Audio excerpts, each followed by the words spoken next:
Patagal na kasi yung plan for the concert. Oo. Tapos, si Rochelle, tawag, kasi meeting-meeting pa dati, nandito pa ako, hindi pa ako nagmamigrate. Plano na yan eh. Oo. Kaso laging merong nangyayari like, si Rochelle nabuntis, syempre stop Ah, tayo. Pag walang oo. Rochelle, hindi pwede. Oo. Tapos, nag-migrate na ako.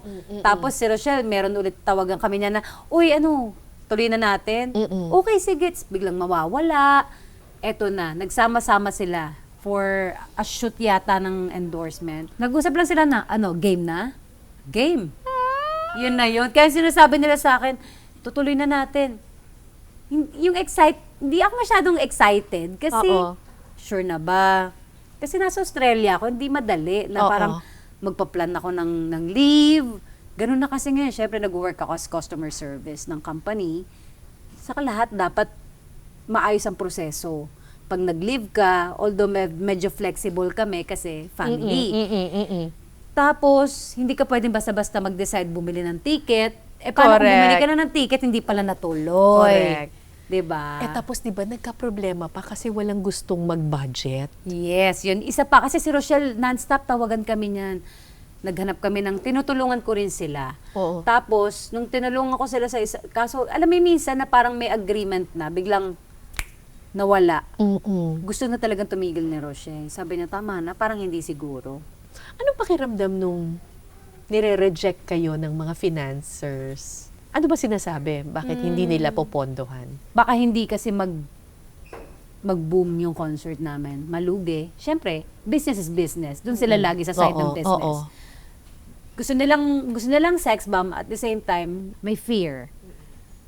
Kami din naman may fear. Ang tagal namin nawala sa industriya, ilang taon. Yun yung lagi nilang sinasabi, baka laos na. Pero, like, yung knowledge nga namin sa talento namin na natutunan namin for So many years. Kaya namin ibalik yun. Kasi nandito yun at nandito yun. Tumaba man kami, madali naman trabahuhin yun eh. Pero hindi namin mapapatunayan sa kanila yan. Kasi kung ano yung nasa utak nila, yun ang nangyayari. Kaya fear, baka hindi mag-click yung concert.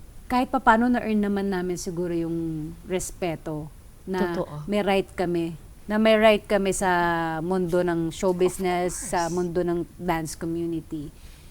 Kaso hindi namin kayang patunayan yun sa mga ibang tao na hindi naman Yes. talaga kami kilala. Yes. Hindi mo naman sila masisisi. Pero nung may nagtiwala sa amin at nag-open ng door, Grabe! grabe.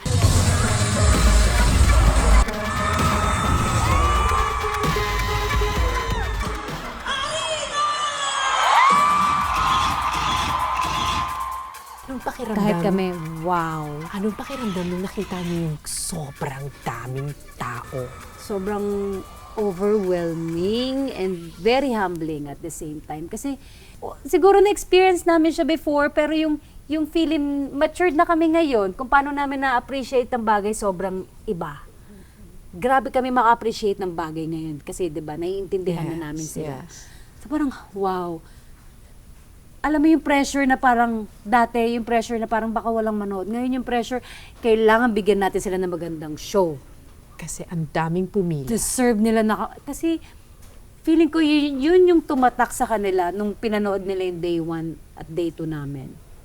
Gusto namin nandun kayo, balikan natin yung nakaraan, i-level up lang namin yung performance. Pero nakita namin yung mga audience, yung mga pinalaki ng sex bomb, talagang tumatayo sila.